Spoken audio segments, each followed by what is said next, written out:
Die onmiddellike effek van die voorval was amper 'n sametrek van ons as 'n familie. Daar's daai oomblikke in die lewe waar jy besef you've just cheated death, jy het 'n tweede kans gekry. En ek dink dit was net 'n tyd van dankbaarheid en saamwees. Ek dink as enige persoon deur so iets gaan waar jy weet jy kon gesterf het en die Here het jou beskerm deur dit, gaan dit jou verander, gaan dit jou aanraak.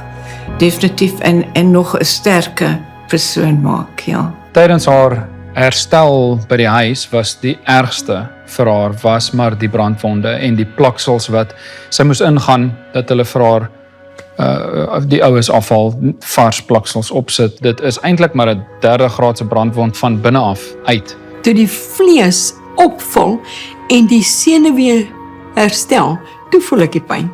En dit was erg. Ek is net bly ek het dit nie van die begin af ervaar nie, want dit was vir my erg genoeg om so hopeloos te voel en daar te lê en so aan. En toe het ek nou verskriklike pyn gehad, maar jy weet wat, jy drink maar jou medikasie en jy kom daaroor. 9 dae later, het iemand my gebel en gesê, my baas is oorlede.